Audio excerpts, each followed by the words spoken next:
जब मेरा आमा के अंदर छत्रपाल हुआ वहाँ पहले भी, वहाँ का पूरी पहाड़ी में इतनी एनर्जी है कि इतनी एनर्जी मैंने बड़े बड़े सिद्ध क्षेत्रों में भी नहीं देखी, जितनी एनर्जी उस पहाड़ी के अंदर है। और पहाड़ के अंदर ऐसा आमा है, टोंक जिले में सुदर्शन तीर्थ क्षेत्र, शरौली मोड़ से अंदर 13 किलोमीटर अंदर पड़ता है, बिल्कुल अंदर है वो, उसी टेकड़ी के अंदर, उसके अंदर ऐसा ज्यादा अपने पावरफुल एनर्जी है कि बहुत गजब।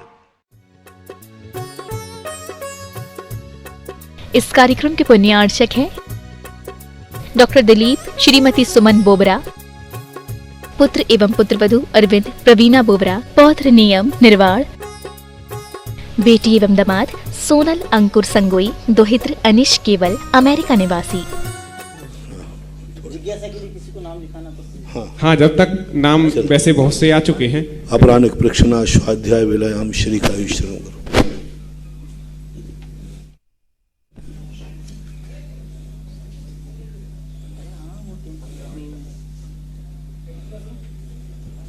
नमो अरिहंतार्णं नमो सिद्धार्णं नमो आयर्यार्णं नमो वज्रायार्णं नमो लोये सवशाहुर्णं। पंच परमेष्टि भगवान की जय। आचार्य श्री गुरुवर कुंद महाराज की जय। आचार्य श्री गुरुवर विद्यासागर महाराज की जय। परम पूजनीय निर्यापक श्रमण पूज्य श्री सुधा सागर जी महाराज की। पूज्य श्री के चरणों में समस्त जिज्ञासा करताओं की ओर से कोटि कोटि नमोस्तु वंदन। पूज्य श्री जितेंद्र कुमार जैन डबरा एमपी से, महाराज श्री, हमारे मंदिर के माली की 14 दिन की बेटी नातनी का मरण हो गया है, उसे कितने दिन का सूतक लगेगा तथा वह मंदिर की सफाई करेगा कि नहीं? नहीं करना चाहिए 13 दिन तक। श्रीमती सरोज जैन अमरपाटन से, मेरे आराध्य गुरुवर को नमन।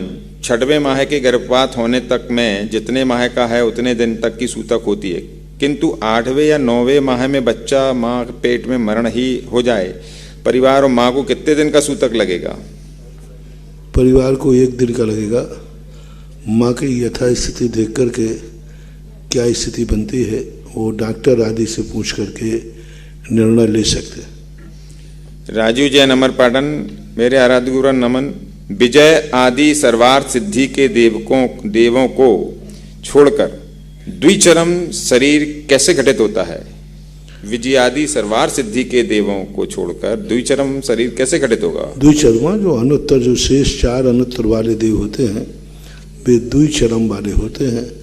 द्विचरम का अर्थ है कि एक बार वो यहाँ के जन्म लेंगे और जन्म लेके पुनः एक बार और स्वर्ग जाएंगे, उसके बाद मोक्ष जाएंगे, यूँ मानना चाहिए।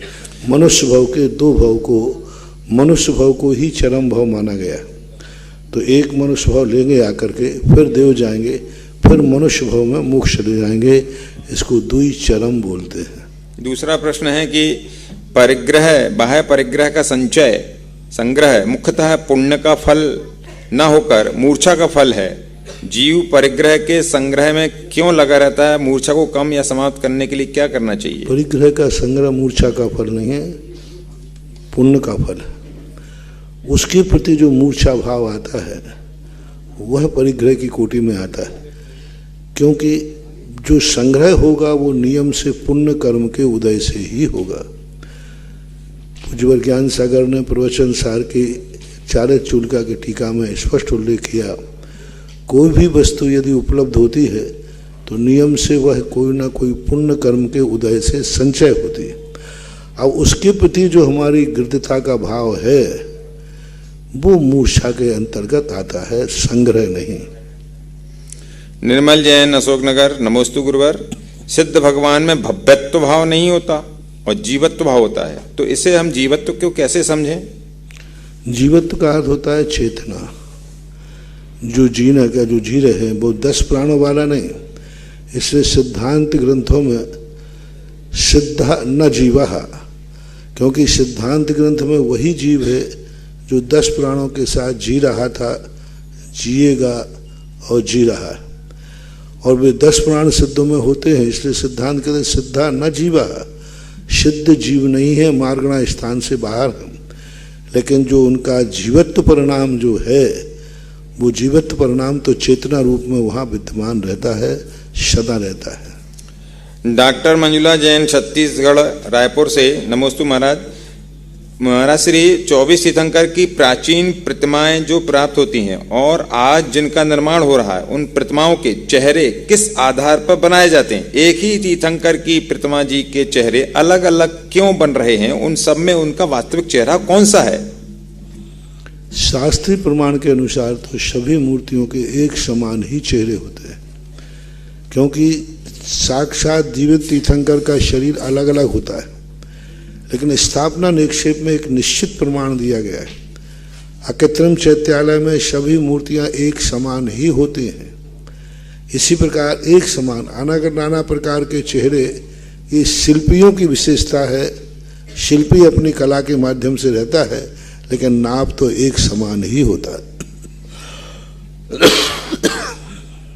विजय जैन मुंबई से, मुनिश्री को त्रिकाल नमोस्तु। मुनिश्री, ज्ञान आत्मा का विशेष गुण होता है। क्या ज्ञान पुद्गल रूप में भी होता है, जो हमारी शुद्ध आत्मा से कर्म बंद रूप से जुड़े होते हों? नहीं, एक द्रव्य दूसरी द्रव्य में कितनी भी सन्निकटता प्राप्त कर ले, लेकिन उनके गुणों को प्राप्त नहीं कर सकता। पूज्यवर कुंद भगवान ने मोक्षाधिकार में स्पष्ट उल्लेख किया, एक जीव दूसरे जीव के गुणों को ना तो घात कर सकता है और ना ही दूसरे गुणों को प्राप्त कर सकता है। किंचित मात्र भी, कितनी भी सन्निकटता क्यों ना हो, कितना भी उनमें संश्लेष संबंध क्यों ना हो गया, लेकिन ग्रहण नहीं कर सकता। क्योंकि 2 द्रव्यों का 2 संबंध होते हैं, संयोग संबंध या संश्लेष संबंध। इनके साथ तीसरा जो तादात्म्य संबंध होता है, वह तादात्म्य संबंध कभी 2 द्रव्यों में नहीं होता है, एक द्रव्य में गुण गुणी में होता है, ऐसा मानना चाहिए। तो ज्ञान किस द्रव्य पर्याय के अंतर्गत माना जाएगा? ज्ञान जीव द्रव्य का एक स्वतंत्र गुण है, असाधारण गुण है, वो जीव के साथ ही तादात्म्य संबंध रखता है। नेहा जैन अलीगढ़ से, नमोस्तु महाराज जी। हमारे घर और मंदिर की दीवार एक ही है, हमारे घर और मंदिर की दीवार एक है। आपने एक बार बताया था कि इसका बड़ा नकारात्मक असर होता है, इसलिए कम से कम 3 हाथ का फासला तो घर और मंदिर में रखना चाहिए। परंतु महाराज जी, यदि हम इतना फासला रखना चाहें तो घर आने जाने का एक ही द्वार है, वो पूरी तरह से बंद हो जाएगा। इसके क्या प्रभाव होते हैं? इस दुविधा का समाधान करें। सिद्धांत समस्या का विचार नहीं करता, सिद्धांत होता है। सूर्य सुबह निकलता है, उल्लू कहे कि मुझे नहीं दिखता है, तो सूर्य कुछ ऐसा करे कि उल्लू को अंधेरा रखे। उल्लू कहता है मुझे सूर्य दिखने से नहीं दिखता है, और तुम्हारा स्वभाव है, सारी दुनिया कहती है सूर्य निकलता है सबको दिखने लग जाता है। तो उल्लू के विचार को लेकर के सूर्य अपना सिद्धांत नहीं बदल देता। इसी प्रकार समस्याएं जब तुम्हारे पास होती हैं तो समस्याओं से सिद्धांत नहीं बदलता, उस समस्या का बराबर प्रभाव पड़ता है। अब उसके लिए ये तो नहीं कहा जा सकता कि भाई मंदिर की दीवार से आप लगाई कर सकते हैं। निषेध यानी निषेध है, उसे निषेध ही समझना चाहिए, ऐसा। प्रवीण बेगमगंज, नमोस्तु महाराज जी। महाराज श्री 5 भरत 5 ऐरावत क्षेत्र में जब द्रव्य क्षेत्र काल भाव सब एक समान हो, तो तब तीर्थंकर होते हैं जो, तब उन्हें सुमेरु पर्वत पे ले जाते हैं, तो 10 जगहों से एक साथ ले जाते होंगे। यह संभव कैसे है? नहीं, जब भरत और ऐरावत के जितने क्षेत्र होते हैं, एक समय इनकी ऐसी व्याप्ति बैठती नहीं, क्योंकि सौधर्म एक ही है। एक ही सौधर्म 5 जगह, एक ही सौधर्म 170 स्थानों पर जन्म कल्याणक मना सकता है। 170 का मान लीजिए एक साथ जन्म हुआ नहीं अभी आज तक कभी ऐसा, लेकिन इट मे बी पॉसिबल। कभी यदि संभावना व्यक्त की जाए तो आगम सिद्धांत उसको बाधित नहीं कर सकते। 170 जीवों का एक साथ जन्म कल्याणक हुआ, एक साथ 70 जीवों ने दीक्षा ली, एक साथ 70 तीर्थंकरों को केवल ज्ञान हुआ, एक साथ 170 मोक्ष हुआ। होने में बाधा नहीं है, हुआ नहीं, होगा नहीं।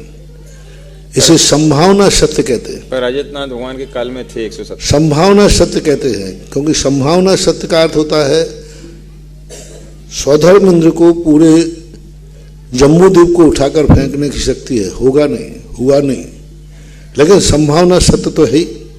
तो ये संभावना सत्य के अंतर्गत आता है। अब 160-170 तीर्थंकर एक साथ अजितनाथ भगवान के काल में हुए। भगवान अजितनाथ जब इस पृथ्वी पर थे, पूरे 2.5 द्वीप के अंदर 170 तीर्थंकरों का समूषण विहार कर रहा था। एक भी स्थान 160 विदेश क्षेत्र, 5 भरत, 5 सब में समूषण विद्वान थे। लेकिन मोक्ष और केवल ज्ञान कल्याणक की बात है। फिर भी यदि अपन मान लेते हैं तो स्वधर्मिंद एक ही है, 2 स्वधर्म नहीं, 160 स्वधर्म नहीं आएंगे, 170 स्वधर्म नहीं आएंगे। एक ही स्वधर्म को सब जगह जाना, वो अपनी व्यवस्था बना लेगा। एक जुलूस को थोड़ा लंबा घुमा देगा, दूसरा जुलूस को जब तक अभिषेक करके निपटा लेगा, जब तक उनको हटाएगा दूसरे आ जाएंगे। ऐसा मानना चाहिए।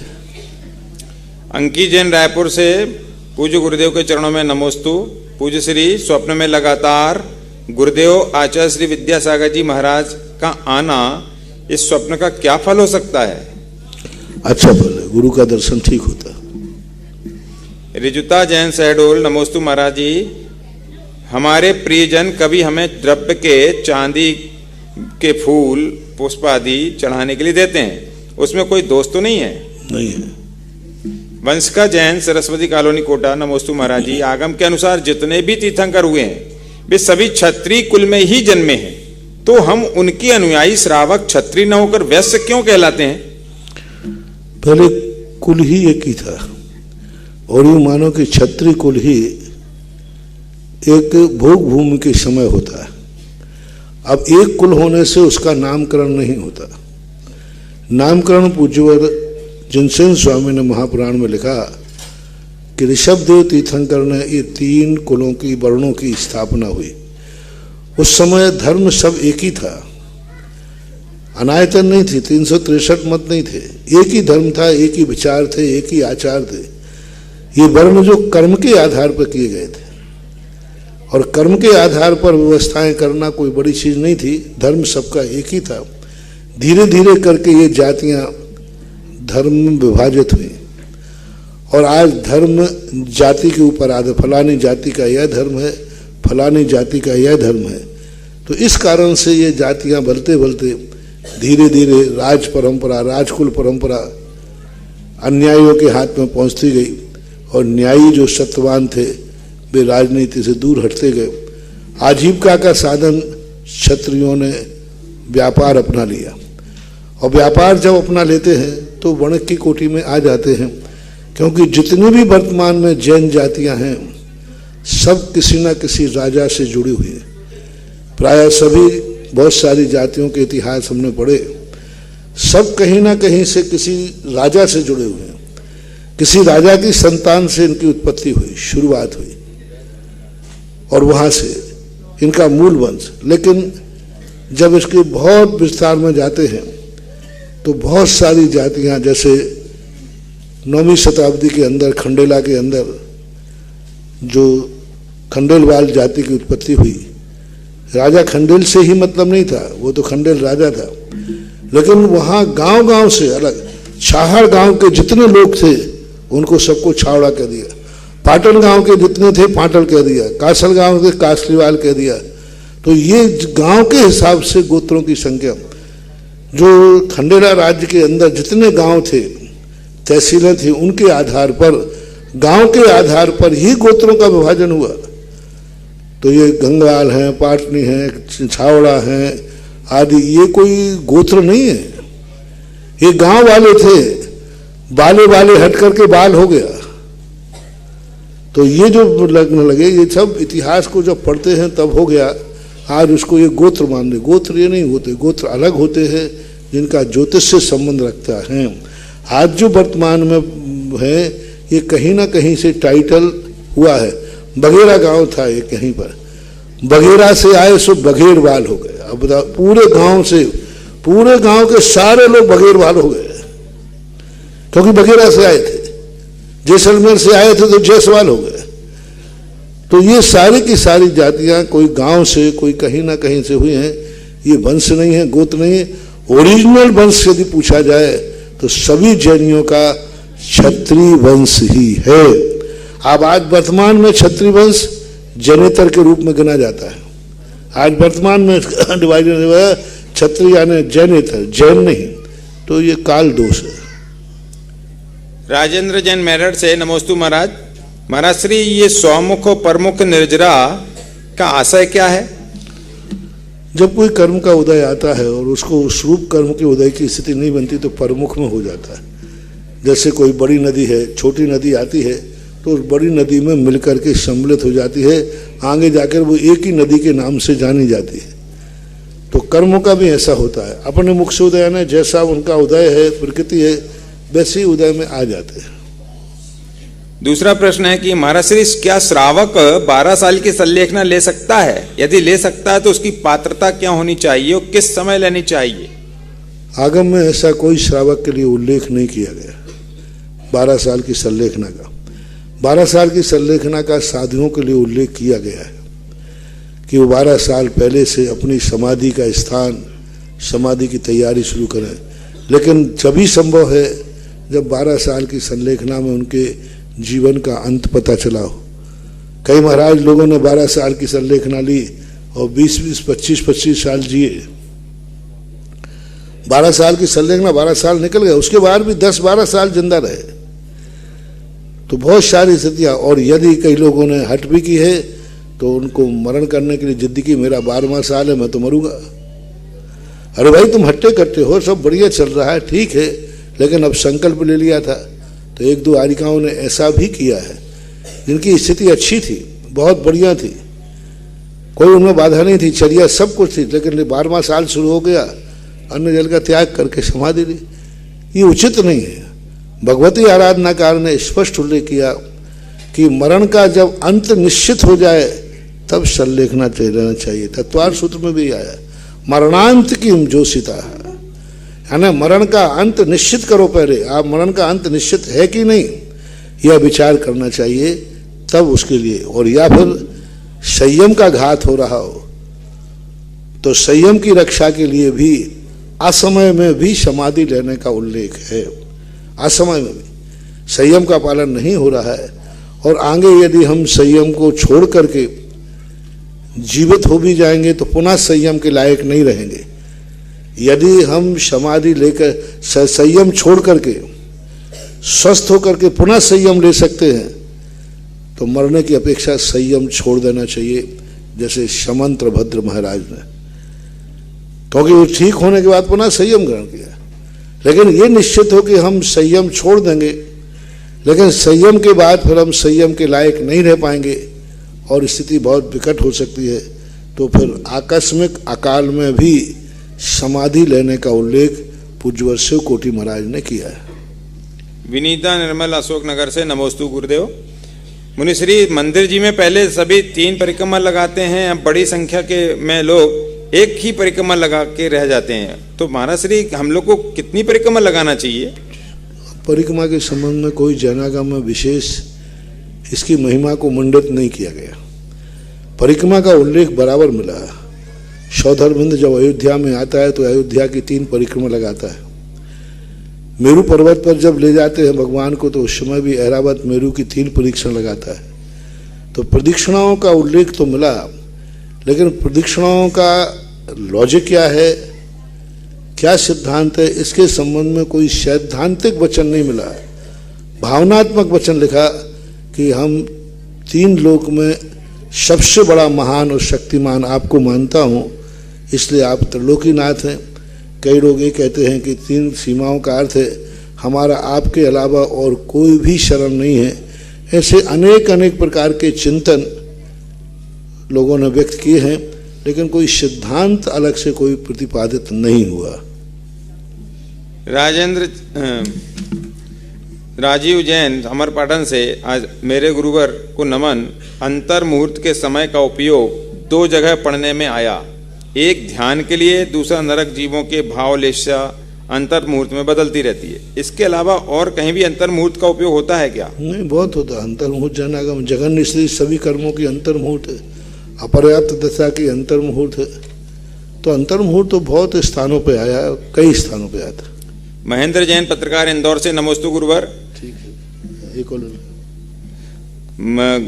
मदद भी गजब है, किसी की मदद करो तो वह भूल जाते हैं, और यदि किसी की मदद ना हो पाए तो वे याद रखते हैं। महाराज जी, मदद का संबंध कुछ लोग अपने स्वार्थ पूर्ति तक रखते हैं। ऐसे में मदद किसकी की जाए, मदद कैसी की जाए, और मदद करने के बाद उस संतुष्टि का अनुभव कैसे हो?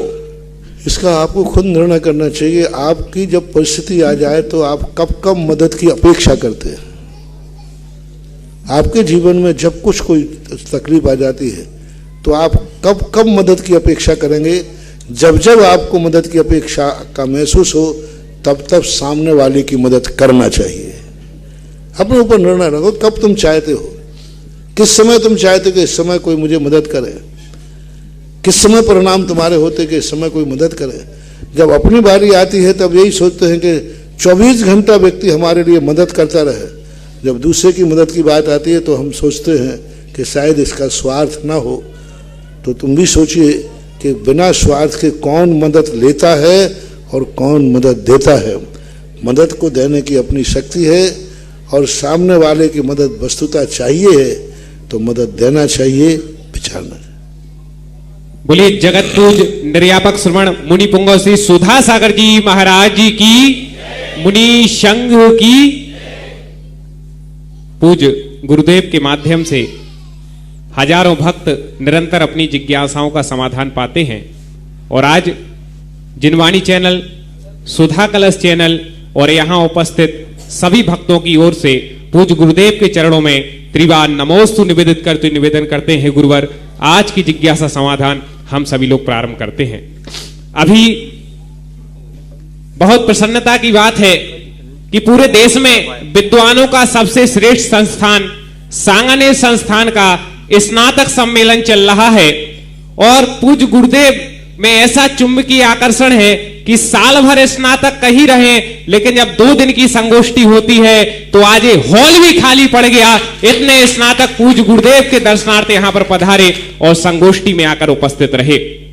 आज जैसा कि चांदखेड़ी के बड़े बाबा का महान अतिशय है, लोग शांति धारा के लिए भावना भाते हैं, और आज भी जिन्होंने शांति धारा का पुण्यार्जन किया है, श्री मथुरा प्रसाद जी, सुधीर जी, सिद्धार्थ जी, शोभा जैन, यश जैन, राय सेन, भोपाल परिवार, और श्री ऋषि जी, अक्षय जी, प्रवीण जी, संयम जैन, सारिका जैन, मुक्ति जैन, शीला जैन, विदिशा एवं फणीस परिवार उज्जैन, इन्होंने शांति धारा का पुण्यार्जन किया। साथ ही साथ भक्तांबर विधान वे जिन्होंने अपना पुण्यार्जन प्राप्त किया है, श्री विमल जी जैन, मनोज कुमार जी, तन्मय जी नोपड़ा, रानी नोपड़ा, उमा मुनमुन नोपड़ा, सा परिवार 12, और एक सोने की अंगूठी भी इनके माध्यम से दान दी गई।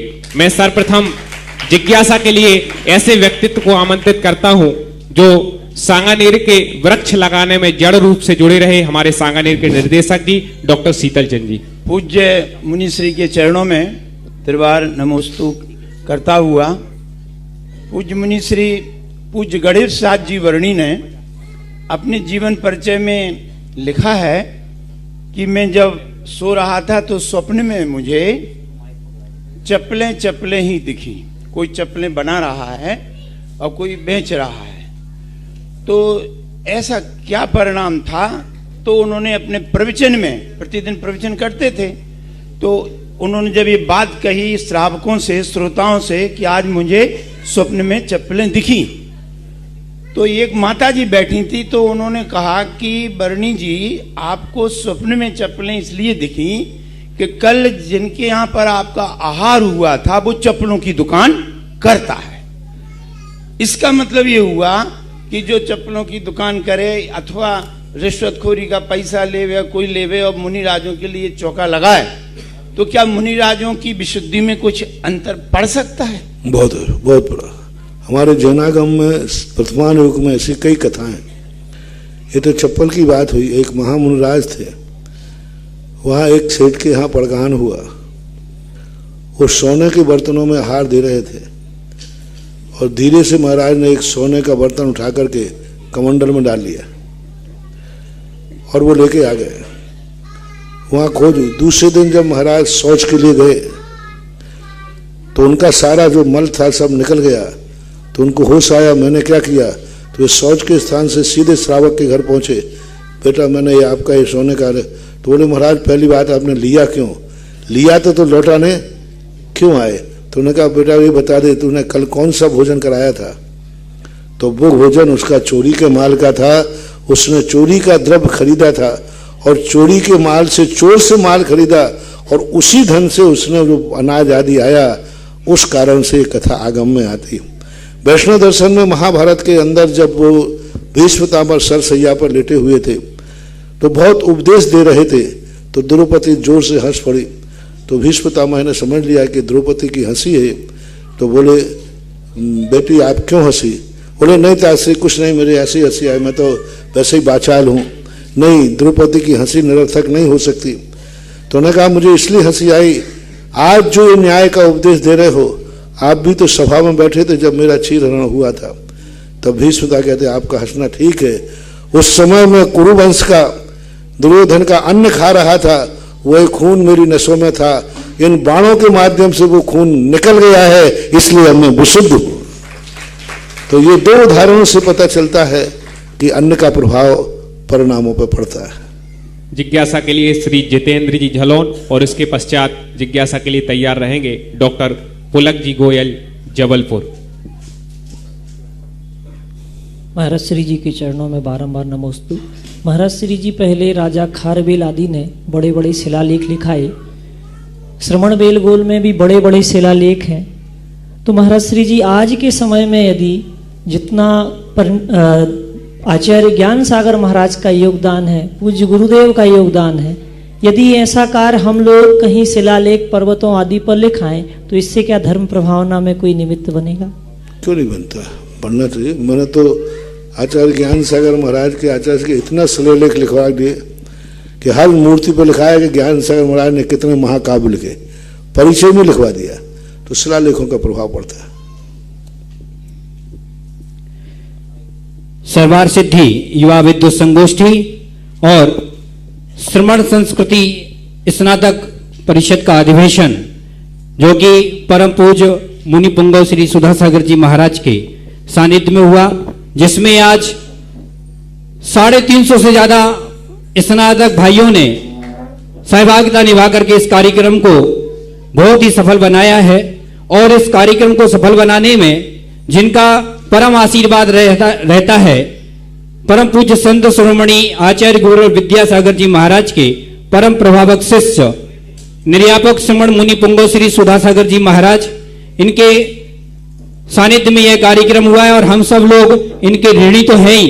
तो हम आज इस कार्यक्रम को सफल निर्देशन देने वाले माननीय श्री प्राचार्य अरुण कुमार जी जैन साहब, माननीय श्री जय कुमार जी जो कि अधिष्ठाता के पद को सुशोभित कर रहे हैं, और निर्देशक श्रीमान प्राचार्य शीतल चंद जी जैन साहब का यहां पर सम्मान करेंगे।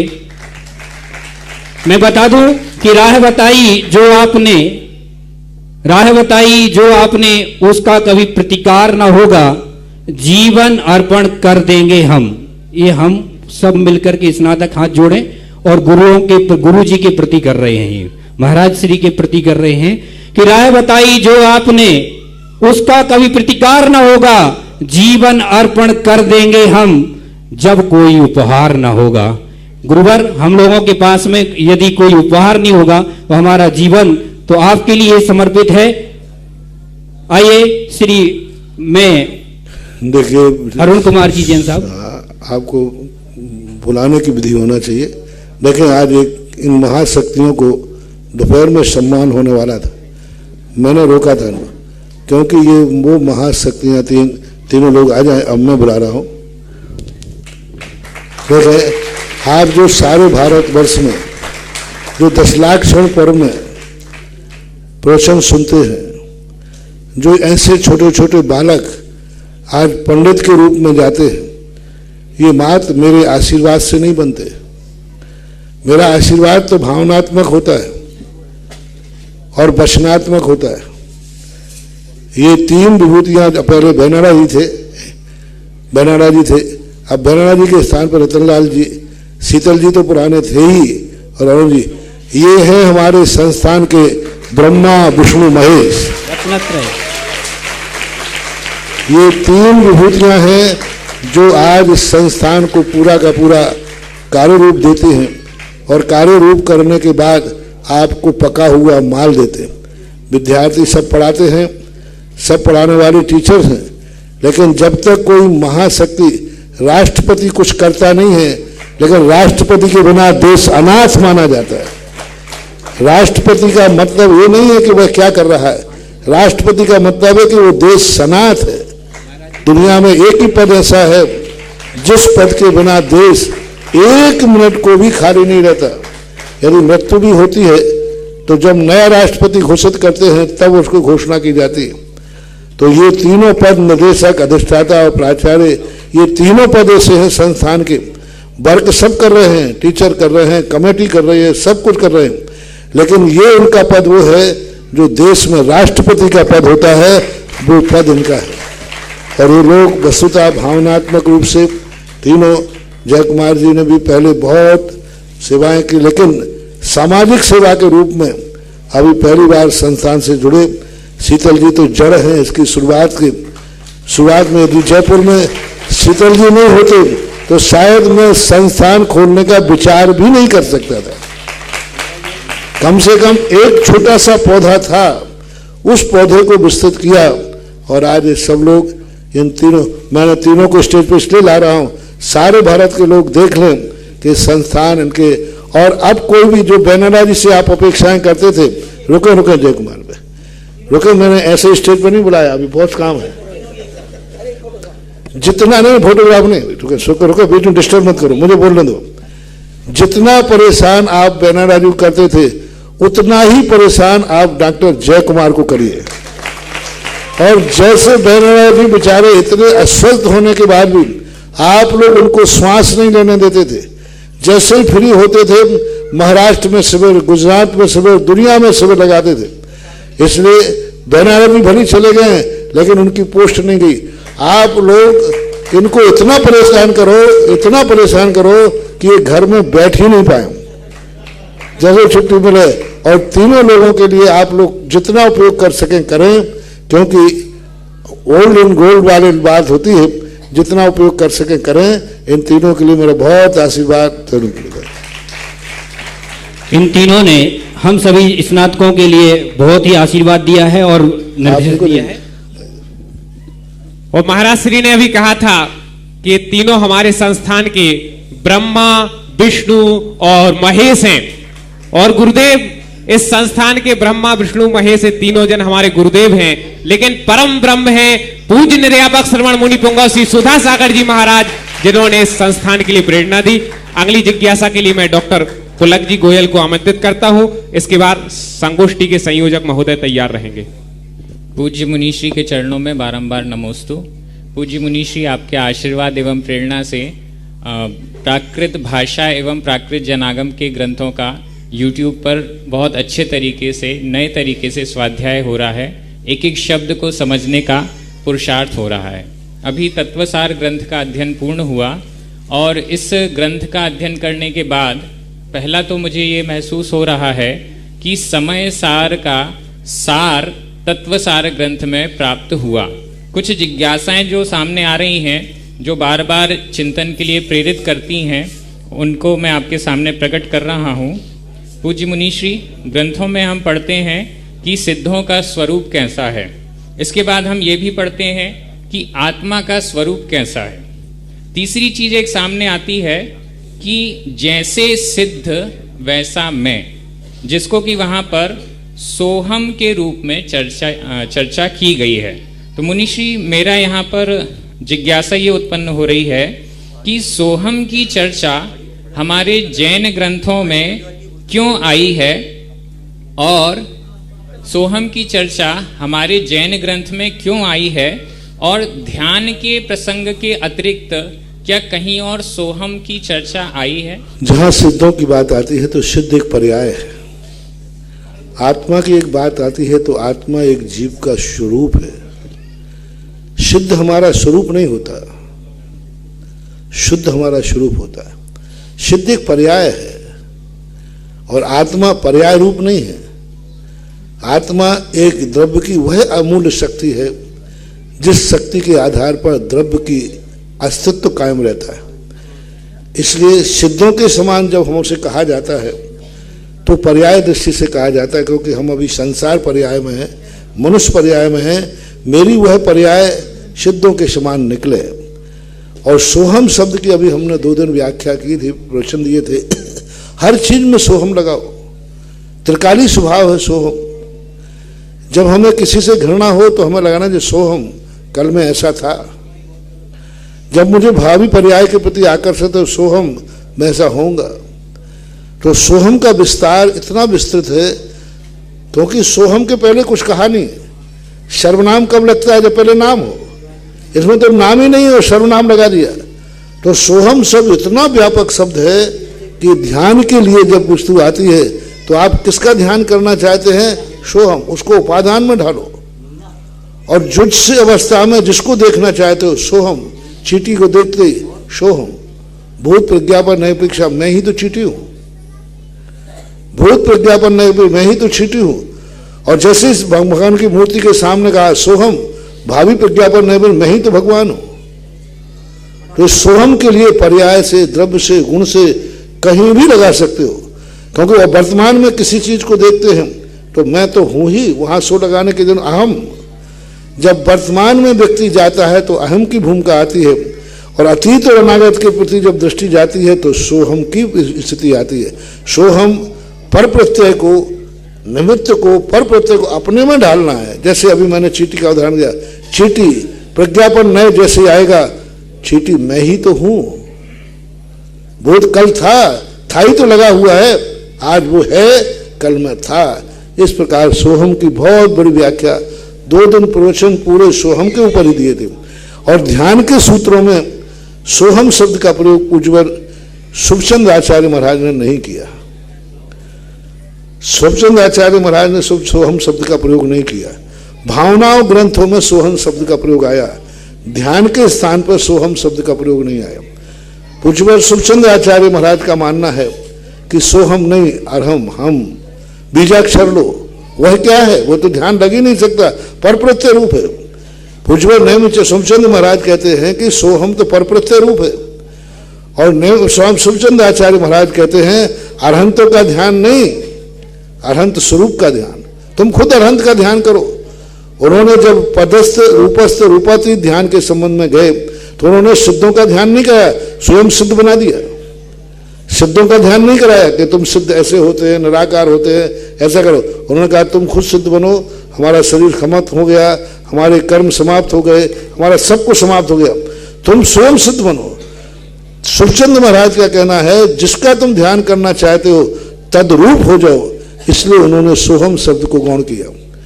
भावना ग्रंथों में कार्तिक अनुप्रेक्षाकार ने जब कहीं स्थानों पर ऐसी भावना को सोहम शब्द का प्रयोग जैनागम में आया है, लेकिन वो भावना के रूप में आया है, एक चिंतन के रूप में आया है।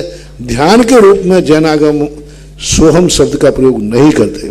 ध्यान का जब भी प्रयोग करते हैं तो वो बीजाक्षरों को लेते हैं।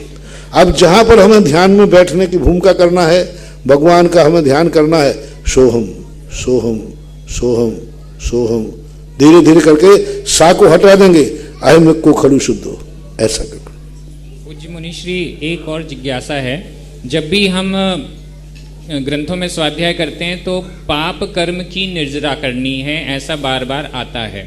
बार बार ये जिज्ञासा होती है कि पाप कर्म की निर्जरा के लिए तो प्रेरित किया जा रहा है, लेकिन पुण्य कर्म की निर्जरा के लिए कभी प्रेरित नहीं किया जाता।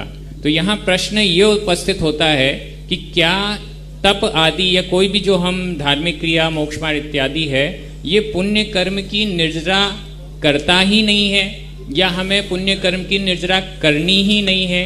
ऐसा कुछ है क्या? पुण्य कर्म की निर्जरा के लिए हमारे यहाँ पूज्यवर शिवकोटि महाराज ने जली हुई रस्सी की उदाहरण दिया। उन्होंने कहा पाप कर्म जीवित रस्सी है, जिसे घातिया कर्म कहते हैं, और ये घातिया कर्म पूरे के पूरे पाप है। इसलिए उन्होंने कहा घातिया कर्मों को करो, क्योंकि पुण्य प्रकृतियां आघातियों में आती हैं। घातिया में कोई पुण्य प्रकृति है ही नहीं। जो हमारे अनुजीवी गुण को घाटते हैं, जो हमारे असाधारण गुण को घाटते हैं, उन घातियों को ही नाश करना है। और केवल ज्ञान होने के बाद फिर पुण्य प्रकृतियों का नंबर आता है।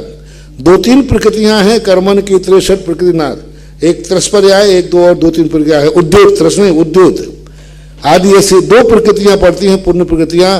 बाकी सब पाप प्रकृतियों का ही क्षय होता है। पाप प्रकृतियों के क्षय के बाद एक भी पुण्य प्रकृति नहीं। सम्यक दर्शन बनाया पूरा 5 लब्धियां, एक भी पुण्य प्रकृति का क्षय नहीं कराया, बल्कि क्षयोपम लब्धि में ये कहा कि वह क्षयोपम लब्धि में पहुंचे पाप प्रकृतियों को अनंत गुणाहीन करता है और पुण्य प्रकृतियों को अनंत गुणा अनुभाग बढ़ाता है। जैसे जैसे सम्यक दर्शन बढ़ता गया, पुण्य की अनुभाग शक्ति बढ़ती गई, पुण्य मजबूत होता गया। जैसे जैसे मुराद श्रेणी में जाते हम, सबसे उत्कृष्ट अनुभाग बंद श्रेणी में बंद होता है, सबसे ज्यादा सशक्त पुण्य का बंद। तो इससे सिद्ध है कि पुण्य को क्षय करने की आवश्यकता नहीं बताई गई। उन्होंने कहा तुम 4 पाप को कर्म करो, फिर अब ये आघातिया कर्म, तो उन्होंने कहा ये जली हुई रस्सी के समान है। पाप के बल पर ही पुण्य कर्म का उदय आएगा। यदि पाप का निमित्त मिलेगा तो वो पुण्य भी पापी हो जाएगा, और पाप हटा दीजिए फिर पुण्य का उदय आएगा तो वो कुछ भी नहीं कर पाएगा, क्योंकि पुण्य जब भी भोगा जाता है पाप के रूप में भोगा जाता है। पुण्य जब भी भोगा जाता है वो कोई ना कोई पाप जरूर कराएगा, कोई ना कोई सावध जरूर कराएगा, कोई ना कोई पुण्य को जब भोगेगा हाथ पैर जरूर आएगा। कोई पुण्य का उदय आएगा तो श्वास जरूर लेगा, उसमें जीवों का मरण होना निश्चित है। यानी कभी भी पुण्य का उदय बिना कोई ना कोई पाप के बिना पुण्य का उदय आता नहीं। इसलिए उन्होंने कहा कि पाप को हटाइए और फिर जो पुण्य बनेगा केवल भगवान के बाद। तीर्थंकर भी पुण्य प्रकृति है, वो 13वें गुण स्थान में उदय में आई, इसलिए वो पाप नहीं करा सकती। लेकिन संसार दशा में आ जाती तो आरंभ परिग्रह कराती, कुछ ना कुछ कराती। तो इस प्रकार से पुण्य की निर्जरा की नहीं जाती, पुण्य की निर्जरा हो जाती है। जैसे 5 पाप छोड़े जाते हैं, 5 महाव्रत छोड़े नहीं जाते, 5 महाव्रत अपने आप छूट जाते हैं, ऐसा मन। नमोस्तु महाराज। चांदखेड़ी के चमत्कारी आदिनाथ भगवान की ऊर्जा हम अपने घर पर बैठ करके भी प्राप्त कर सकते हैं। उसके लिए पूज्य मुनि श्री ने हम सबको आशीर्वाद दिया।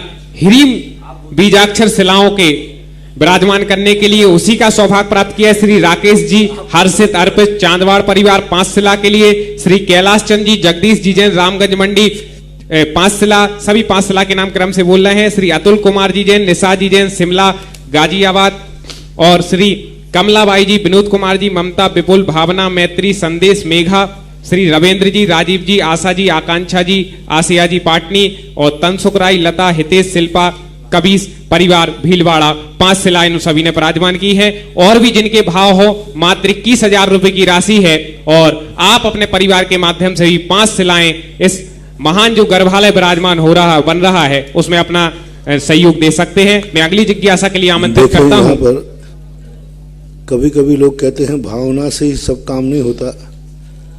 साक्षात द्रव्य में और भाव में कितना अंतर आता है। भावनात्मक रूप से तो संस्थान की प्रशंसा वर्षों वर्षों से सुनते आए, सुन रहे, लेकिन जब उसी भावना को द्रव्य के रूप में देखते हैं, अभी जब यहाँ पर समय सार का शिविर लगा और बच्चियों का शिविर लगा, सबको देख करके महेंद्र पांड्या की श्रीमती आशा रानी पांड्या इतनी प्रभावित हुई। बोले भावना में तो सुना था, लेकिन भावना से भाई हुई चीज और आंखों से देखी चीज में बहुत अंतर। अपन आंख बंद करके किसी का स्मरण करें और वो सामने आंख खोलने में दिखे तो उसका तो एक आनंद अलग होता है। उन्होंने एक मंजिल नहीं, दोनों छात्रावास की एक एक मंजिल 150 कलश का कोई ना मां समय सार का शिविर देख करके, समय सार का शिविर देख करके, समय सार जो जिस प्रकार से बच्चे प्रश्न दिया, गाथाएं कंठस्थ की, और सुबह जो मेरे प्रवचन के पहले 10-12 दिन तक जो बच्चे बच्चियों ने 15 मिनट में प्रवचन दिए, और प्रवचन से वो इतने प्रभावित हुए। और आज स्नातक परिषद का सम्मेलन देखकर पूरे लोगों ने खूब तेल लगाया, लेकिन वो पहले तैयार नहीं हुए वहां पर। लेकिन यहां जैसे स्नातकों का ये मेला देखा, इतने प्रभावित हुए कि आज तुम्हारे कार्य अध्यक्ष ने 150 कलश की पूरी एक मंजिल बनाने का संकल्प किया। आप लोगों ने तो सबने देख ही लिया था, लेकिन सारा भारत देखे प्रैक्टिकल का कितना प्रभाव पड़ता है पूरे के पूरे। और वो जो है जिनके काका ने इस संस्थान को घर घर दरवाजे भीख मांग करके, झोली पहना करके इस संस्थान की स्थापना की थी। ये संस्थान ऐसे नहीं बन गया, इस संस्थान के पीछे बहुत लोगों ने अपना मान, अपना सम्मान सब खो करके संस्थान की ध्वजा को ऊंचे उठाया है। लोगों ने इस प्रारंभ में कितना अपमानित किया कार्यकर्ताओं के लिए, किस प्रकार की हुई, वो शब्द मुझे एक एक बार ध्यान आते हैं। लेकिन आज उन लोगों ने कोई फिक्र न करके, आज उन्हीं के भतीजे ने एक ऐसा करके दिखा दिया, जितना लोगों ने भिखारी कह करके उनके काका के झोले में ढोली झालोगी, उनके क्या बोलते भतीजे ने एक बार सारे संसार को दिखा दिया, तुमने सबने मिलकर जितना दिया उतना मैं अपने काका के नाम पर ही देता हूं। महावीर पारिया के भतीजे आप विधिवत घोषणा करें। हीरा देवी जी, शांता देवी जी, हाँ, और महाराज श्री ने जिनके बारे में अभी हम सभी को इतना बताया, वो हैं महामना श्रेष्ठी दानदाता श्री नंद किशोर जी, महावीर प्रसाद जी, प्रमोद जी, सुनील जी, पहाड़िया परिवार, जो कि हमारे संस्थान के कार्य अध्यक्ष भी हैं, और ऐसे महान संस्थान के जिसके लिए पूज्य हमारे मुनि पुंगव सुधा सागर जी महाराज कहते हैं कि पूरे तीर्थों का यदि कोई शिखर है तो वो सांगानेर संस्थान है। सारे तीर्थों को एक तरफ रख दें और सांगानेर संस्थान को एक तरफ रख दें तो सांगानेर संस्थान का पल्ला भारी होगा। ऐसे संस्थान में जिन्होंने सौभाग्य प्राप्त किया है 1 कलश 51 श्रीफल के माध्यम से, और इनके परिवार 151 कलश के माध्यम से श्रीमती हीरा देवी पूरी एक मंजिल का बोलो ना, पूरी एक मंजिल के लिए 7 मंजिल कुल बननी है। आशा जी ने भावना बनाई 1-1 मंजिल दोनों छात्रावास के लिए, और एक भावना पहाड़िया परिवार ने बनाई। मैं चाहूंगा पूज्य गुरुदेव के भक्त पूरे विश्व में हैं, और दान देने वालों की पूज्य मुनिश्री के चरणों में कोई कमी नहीं है, और जिनकी ऐसी भावना बन जाए कि हजारों वर्ष तक हमारी संस्कृति जीवित होने वाली है, हजारों वर्ष तक जिस संस्थान के माध्यम से धर्म की प्रभावना होने वाली है, ऐसी बालिका छात्रावास में मात्र 151 कलश की राशि की दान दे करके वो भी अपने परिवार की ओर से एक मंजिल बनाए और अपनी कई पीढ़ियों को इस प्रभावना में सहयोगी बनाए। इन्हीं के परिवार की श्रीमती हीरा देवी जी, शांता देवी जी, शशि देवी जी, निशा जी, इति जी, पहाड़िया परिवार जयपुर, जिन्होंने सौभाग्य प्राप्त किया है, और 151 कलश की भावना बना करके रखें। और यदि इतनी भावना नहीं बन रही तो ऐसे महान संस्थान में कम से कम 1 कमरा आप अपने परिवार के नाम के साथ बनाएं। मात्र 6 कलश की राशि निर्धारित है, जिनकी भी भावना बने वो अपने नाम यहां तक चांदखेड़ी की कमेटी तक प्रेषित करेंगे। नाम टीवी चैनलों पर चल रहे हैं। मात्र 6 कलश की राशि में आप 1 कमरा बनवा सकते हैं। और बालिकाओं की प्रभावना को देख करके, बालिकाओं की शैली को देख करके पूज्य मुनि पुंगव सुधा सागर जी महाराज कितने प्रसन्न हैं कि आज पूरे देश में नाम हो रहा है कि अभी तक तो विद्वान जाने जाते थे देश में, अब पूरी विदुषियां जानी जाएंगी और वो भी सांगानेर संस्थान की होगी।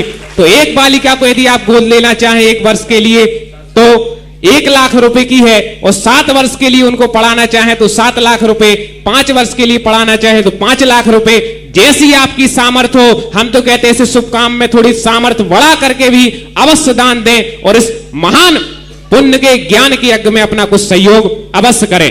अब जो स्नातक परिषद का विद्वत सम्मेलन हुआ, इसका कुशल संयोजन जिन्होंने किया, उनकी जिज्ञासा श्री संजीव जी ललितपुर, और इन्हीं के साथ थे श्री राहुल जी लाड़नू। श्री संजीव जी जिज्ञासा करेंगे। पूज्यवर गुरुदेव के पादारविंद में कोटिशाह नमन। पूज्यवर, आपने सुबह के प्रवचन में कहा कि आप लोगों की जो मार्कशीट है जिसको देख करके आप लोगों को नमस्कार करना चाहिए कि जिसकी बदौलत आप सांगानेर संस्थान में आए। और एक बार एक पक्ष ये भी आया कि श्रवण संस्कृति संस्थान के स्नातक आपके चमत्कार से, आशीर्वाद से इतने योग्य हो गए हैं कि जिनवाणी का प्रचार प्रसार तो कर ही रहे हैं, उसका प्रचार प्रसार दिग्दिगंत हो इस भावना से बड़ी राशि दे करके भी उसमें सहयोग कर रहे हैं। ऐसा आपका ये चमत्कार और उपकार रहा है, तो ये ऐसा चमत्कार कैसे हो गया गुरुदेव? क्योंकि सरस्वती और लक्ष्मी ये दोनों बहनें हैं, जिन्होंने इनको सौतन माना है। उन पंडितों के पास कभी धन रहता है तो सरस्वती नहीं, सरस्वती तो धन नहीं। और जो व्यक्ति इन दोनों को बहनें मान ले तो धन एक हाथ में रहता है, सरस्वती एक हाथ में रहती है। ज्ञान और बाह्य लक्ष्मी इन दोनों का गठबंधन है। लोग ये कहना बहुत गलत है कि जहाँ पर सरस्वती है, हमारे तीर्थंकरों के पास ज्ञान होता है, सबसे ज्यादा श्री उनके पास होती है। तो इस प्रकार की भावनाएं मैं सबको देता हूँ। कभी भी अपने आप को ऐसा महसूस नहीं करना कि सरस्वती है तो लक्ष्मी नहीं। लक्ष्मी, जहाँ सरस्वती है वहाँ लक्ष्मी आएगी ही आएगी। अभी बात अलग है कि हम पहले से ही लक्ष्मी विहीन होकर के सरस्वती पढ़ रहे हैं, तो फिर सरस्वती जितनी ताकत होती है उतना लक्ष्मी को भुला देती है। इसलिए संस्कार अपने जीवन में पॉजिटिव होना चाहिए, निगेटिव नहीं। और अगली जिज्ञासा के लिए करेंगी श्री नीलिमा दीदी जी छपारा। और जैसा कि गुरुदेव अभी 10वीं की मार्कशीट की बात चल रही थी, तो मैं अपनी बताऊं, मेरी 10वीं की मार्कशीट में 45% था केवल, लेकिन वो तो पुण्योदय था कि सांगानेर आए। और फिर एमए में कॉलेज भी टॉप किया था महाराज श्री आपके मंगल आशीर्वाद से। ये जिनवाणी को पढ़ करके ऐसी बुद्धि पलटती है। अब मैं दीदी जी से निवेदन करूंगा। नमोस्तु महर्षि जी। महर्षि जी, मेरा जो पढ़ाई का अनुभव है वो काफ़ी लंबा है, लेकिन जब मैंने इन लोगों को देखा और इनके नॉलेज को देखा तो ऐसा लगा बाहर की जो पढ़ाई हो रही है वो बिल्कुल खोखले व्यक्तित्व को तैयार कर रही है। और ये हमारे जो विद्वान बन के बाहर जो मतलब धर्म की प्रभावना करेंगे वो वास्तव में जैन धर्म की असली प्रभावना होगी। और मेरी जिज्ञासा ये है महाराज जी की यदि सहजता से जीवन को जिया जाता है तो उसमें कहीं कहीं ऐसा लगता है कि सतर्कता की कमी आ जाती है, तो सहज जीवन में भी क्या सतर्क जीवन जिया जा सकता है और वो कैसे? लोग सहजता को जानते हैं असावधानी। सावधानी का नाम ही जैन दर्शन में सहजता है। जैन दर्शन की सहजता सरल रेखा के समान है। जैसे सरल रेखा होती है उसका नाम सरल रेखा है, लेकिन सरल रेखा खींचने के लिए कितनी सावधानी चाहिए। टेबल नहीं हिलती हो, पेपर नहीं हिलता हो, स्केल पट्टी ठीक हो, पेंसिल की नोक ठीक हो और सब कुछ ठीक होने पर भी हाथ निष्कंप हो। नाम सरल रेखा है, पर सरल रेखा के साथ सावधानी कितनी है। इसलिए सहज जो है, सतर्क का नाम ही सहज है और सहज का नाम ही सतर्क है। जिससे तो वो दुनिया सहज कह रही है वो तो पशु की सहजता है। जैसे पशु सहज होता है, कोई उसको मतलब नहीं रहता, सहज है, उसको किसी से मतलब नहीं, कौन देख रहा है, कौन कर रहा है, कहाँ गंदगी करना कहाँ नहीं, वो सरल है, वो सहज नहीं है, वो पशुता है। बालक सहज होता है, जो खाना है खा लेता है, कोई माया चार नहीं, कुछ नहीं। ये सहजता नहीं है, ये सडता है, मूर्खता है। जिस सहजता की हमारे यहाँ वर्णन आया है, सहज कहो सरल कहो, वो वर्णन सतर्कता और सावधानी का ही दूसरा नाम है, जिसे हमारी शास्त्रीय भाषा में यत्नाचार बोलते हैं। जो मन वचन काय से यत्नाचारी होता है उसकी हर क्रिया सहज और सरल होती है और सावधानी पूर्वक होती है। पूरे देश में एक चर्चा जरूर होती है कि एक मंच ऐसा है जहां से यदि किसी कोई मंदिर बनने की या कोई क्षेत्र बनने की घोषणा होती है तो घोषणा हुई नहीं कि दान देने वालों की लाइन लग जाती है। और अभी यहां से घोषणा हुई थी कि जिनको कक्ष अपनी ओर से करना हो, यहां से बोला गया, वहां से पूज्य मुनि श्री श्रावक संस्कार शिविरों के प्रवर्तक हैं और उन्हीं के शिविरार्थी श्री ज्ञानचंद जी, अमरचंद जी, छाबड़ा श्री शांतिलाल जी, इनके पिता श्री गुलाब चंद जी की स्मृति में इन्होंने एक कक्ष बालिका छात्रावास में बुलाने निर्माण करने का अवसर प्राप्त किया है। भिवंडी मुंबई के हैं और महाराज श्री के शिवरार्थी हैं और महाराज श्री का आशीर्वाद भी ये चाहते हैं कि निरंतर पूज्य गुरुदेव की वाणी यहां से खिरे और शिवरार्थी तो हमेशा समर्पित रहते ही हैं। अब मैं अगली जिज्ञासा के लिए आमंत्रित करूंगा श्री वैभव जी चौमू और इसके बाद तैयार रहेंगे श्री विकास जी कटनी। महाराज श्री नमोस्तु नमोस्तु नमोस्तु। महाराज श्री मेरी माता जी की बहुत दिन से जिज्ञासा थी कि जितने भी जाप्य मंत्र हैं उनमें अर्हम शब्द बोला जाता है, ओम ह्रीम अरहम अस्य उषा नमः। तो इस अर्हम शब्द का क्या अर्थ है महाराज? अर्हम शब्द दो अर्थों में आता है, एक बीजाक्षर भी है अरहंत अर्हम, और एक सांकेतिक रूप में अरहंत का भी पर्यायवाची मान लिया गया। जब ध्यान का प्रसंग आए तो उसे बीजाक्षर रूप देना चाहिए, और जब उपासना का प्रसंग आवे तो अरहंत भगवान का प्रतीक मानना चाहिए। श्री विकास जी कटनी और इसके बाद तैयार रहेंगे श्री प्रभा चंद जी मोदी साहेपुरा। मुनिश्री के पावन चरणों में मेरे परिवार की तरफ से मेरा बारंबार त्रिकाल नमोस्तु। गुरुवार मेरी जिज्ञासा है कि जैसे जैन धर्म का बहुत बड़ा सिद्धांत है अपरिग्रहवाद, कहा भी गया है कि अपरिग्रह रखना नरक के द्वार का कारण है, लेकिन हमारे जितने भी इतिहास में देखा है राजा महाराजा सेठ सामंत हुए हैं, सब बहुत संपन्न हुए, अधिक संपन्न हुए हैं, लेकिन आज हम अगर अधिक काम करने की सोचते हैं या परिग्रह से बढ़ाते हैं, अपनी सामर्थ्य बढ़ाते हैं, तो लगता है कि कहीं हम नरक के द्वार की ओर तो आगे नहीं बढ़ रहे हैं। तो ये बात कुछ घटित नहीं, हम बढ़ाते हैं वो बढ़ता है। उनके पास जो इतना वैभव था उन्होंने बढ़ाया नहीं, उनका बढ़ता चला गया। बढ़ता चला जाता है वो पुण्य का फल है, पुण्य के फल को परिग्रह नहीं कहा। और जो दिन रात संक्लेश करके, राग द्वेष करके, कसाय करके, पाप आदि भाव करके बढ़ाने का प्रयास किया जाता है, ये परिग्रह की कोटि में आता है। परिग्रह जैसे आरंभ और परिग्रह, मूर्छा के साथ जब बढ़ाया जाता है, गृद्धता के साथ जब बढ़ाया जाता है, तब वो परिग्रह की कोटि में आता है। बाकी पुण्य के फल के उदय से तीर्थंकर के जन्म के समय रत्न बरसे, उनको मूर्छा नहीं थी। सारा का सारा वैभव देखो, कितना तीर्थंकर का वैभव कितना समोषण स्वर्णमय था, 225 सोने के कमल बिछे, पुण्य का फल है। लेकिन वो उन्होंने प्राप्त नहीं किया, प्राप्त हुआ है, उसके प्रति हमारे यहाँ मूर्छा का महत्व होता है। यहाँ हम प्राप्त करते हैं, कितना क्लेश करके करते, कितने राग द्वेष आदि भाव करते, तब होता है। चक्रवर्ती के यहाँ मिला, अपने आप सहज में प्रकट हो गया। उन्होंने क्लेश नहीं किया, प्रकट हो गया, अपने आप हो गया। तो ऐसा मानना चाहिए। नमस्ते। प्रभाचंद जी मोदी और इसके बाद जिज्ञासा के लिए तैयार रहेंगे श्री सचिन जी बड़कुल मेहरोनी। शीघ्रता से अपनी जिज्ञासा रखें। नमोस्तु महाराज, शाम के टाइम घर पे आरती करके भक्तामर का पाठ कर सकते हैं क्या?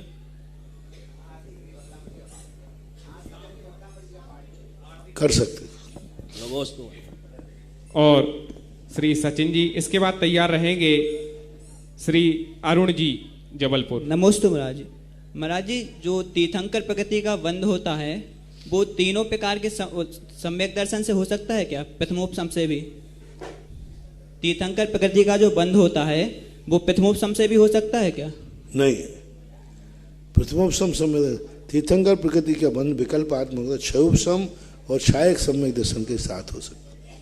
अरुण जी, इसके बाद तैयार रहे स्नातक जयदीप जी भोपाल। श्री दिगंबर जैन अधाताल मंदिर पाठशाला और मेरे परिवार की ओर से नमोस्तु नमोस्तु नमोस्तु। महाराज जी, रत्नकर्ण श्रावकाचार्य के स्वाध्याय के अंतर्गत अमूढ़ दृष्टि अंग की जो बात आई, उसमें यह विचार आया कि अमूढ़ दृष्टि अंग और कट्टरता में क्या अंतर है, क्योंकि वहाँ अन्य दृष्टि प्रशंसा और अन्य दृष्टि संस्थाओं को बार बार लिया जाए। कट्टरता का अर्थ होता है असत्य पर अड़िग हो जाना, और अमूढ़ दृष्टि का अर्थ है सत्य को स्वीकार कर लेना। तो कट्टरता उसे बोलते हैं जो सत्यासत्य का निर्णय किए बिना हमने कह दिया ऐसा है तो है, अपने की बात को सत्य मानना, ये कट्टरता कहलाती है। और सत्य पर अड़िग हो जाना यह अमूढ़ दृष्टि कहलाती है। नमोस्तु महाराज। जयदीप जी इसके बाद तैयार रहेंगे डॉक्टर आलोक जी मोदी। नमोस्तु गुरुवर। श्रवण संस्कृति संस्थान रजत जयंती वर्ष जयवंत हो। महाराज जी, जब आप आहारचर्या के लिए कोई मुनि महाराज निकलते हैं तो आप आहार की विधि लेते हैं, लेकिन किसी कारणवश अगर अलाभ होता है मुनि महाराज के लिए, तो मंदिर जब वे लौट करके आते हैं तो वे उस समय भगवान के दर्शन करते समय कायुसर करते हैं, तो उसमें और क्या भाव रहता है? आपको हमारी सारी अंदर की बातें जानने में रुचि क्यों है? नहीं महाराज जी, एक बार यदि आप प्रायश्चित रहता है ये आप जिस दिन मुनि बन जाएंगे उस दिन बता दें इससे आपको क्या हानि और लाभ बता दो। जी महाराज जी, नमस्ते। हाँ, इसमें तुम्हें कोई लाभ हो रहा हो तो अब हम बता देता। नहीं महाराज, अब इसमें तो हमारा इतना अधिकार तो गुरु महाराज को भी नहीं है कि तुमने क्या विधि ली थी जो तुम औकात कर रहे हो। गुरु भी शिष्य से ये नहीं पूछ सकते कि तुमने क्या विधि ली थी। एक स्थान पे ऐसा है जो गुरु ये तो कह सकते हैं जो भी विधि ली हो मेरे आधे से बदल दो, ये भी कह सकते हैं तुम कोई विधि नहीं लोगे, लेकिन ये नहीं पूछ सकते कि तुमने विधि क्या ली थी। महाराज जी, पाठशाला के बच्चों को पढ़ाते समय जिज्ञासा आई। हाँ तो आनंद बच्चों से कह देना बेटा मुनि महाराज बनोगे तब गुरुजी बताएंगे। जी महाराज जी, नमस्ते। आलोक जी मोदी ललितपुर अंतिम जिज्ञासा करेंगे, क्योंकि इसके बाद जिन स्नातकों का सम्मान बचा था वो भी लेंगे। जिज्ञासाओं के लिए बहुत नाम थे, लेकिन अब इतना ही समय है। आलोक जी। पूज्य गुरुवर के चरणों में बारंबार नमोस्तु। महाराज श्री ललितपुर में विराजित पूज्य वंदनीय आर्यका माँ आदर्शमती माता जी सत्संग का भी नमोस्तु। महाराज श्री, अभी शरद पूर्णिमा पर एक बहुत अच्छा कार्यक्रम जीवंत चित्रण आचार्य श्री के जीवन परिचय पर किया गया, और उस जीवन परिचय को देख करके मन में एक जिज्ञासा उत्पन्न हुई कि महाराज श्री ऐसा कौन सा भव की उनकी साधना थी, भव का उनका पुण्य का उदय था, जो पूज्य आचार्य गुरुवर को श्रीमंती जैसी माँ, मल्लप्पा जैसी पिताजी, शांता सुवर्णा जैसी बहनें और शांतिनाथ अनंतनाथ जैसे भाई, महावीर जी जैसे भाई, मारुति जैसे मित्र और पूज्य आचार्य गुरुवर ज्ञान सागर जी जैसे गुरु मिले। ऐसे हम लोगों को क्या साधना करनी चाहिए कि हम लोगों को भी भविष्य में किसी भाव में ऐसे सारे निमित्त मिले कि हम लोग भी मुनि दीक्षा लेकर के अपना कल्याण कर सकें। प्रश्न तुमने ऐसा किया है कि मैं यदि सारी जिंदगी भर बोलूं इस पर तो पूरा नहीं हो पाएगा, और अब तुमने जिज्ञासा में किया है और टाइम 1 मिनट का भी नहीं। ये कोई ना कोई ऐसे जन्म जन्म से कोई ना कोई परिणाम होते हैं, भाव होते हैं, निरंतर भावना भाता है कि मुझे कैसा कुल मिले, मुझे कैसा परिवार मिले, कैसी संगति मिले, कैसा गुरु मिले। ये जन्म जन्म के मन में अंदर भावनात्मक जब साधना होती है तब कहीं वो बना हुआ पुण्य, क्योंकि ये निश्चित है जब भी सदनिमित्त मिलेगा कोई ना कोई शाता वेदनी कर्म के उदय से ही मिलेगा। तो अपने इज्जत और कुल को बढ़ाने वाला परिवार मिल जाता है, वो नियम से पुण्य का ही प्रतीक है और भावनाओं का प्रतीक है। नमस्ते। इस कार्यक्रम के पुण्यार्चक थे डॉक्टर दिलीप, श्रीमती सुमन बोबरा, पुत्र एवं पुत्रवधू अरविंद, प्रवीणा बोबरा, पौत्र नियम निर्वाण, बेटी एवं दामाद सोनल अंकुर संगोई, दोहित्र अनिश केवल, अमेरिका निवासी। जब मेरा आमा के अंदर छत्रवास हुआ वहाँ पहले भी, वहाँ का पूरी पहाड़ी में इतनी एनर्जी है कि इतनी एनर्जी मैंने बड़े बड़े सिद्ध क्षेत्रों में भी नहीं देखी, जितनी एनर्जी उस पहाड़ी के अंदर है। और पहाड़ के अंदर ऐसा आमा है, टोंक जिले में सुदर्शन तीर्थ क्षेत्र, शरौली मोड़ से अंदर 13 किलोमीटर अंदर पड़ता है, बिल्कुल अंदर है वो उसी टेकड़ी के अंदर। उसके अंदर ऐसा ज़्यादा अपने पावरफुल एनर्जी है कि बहुत गजब।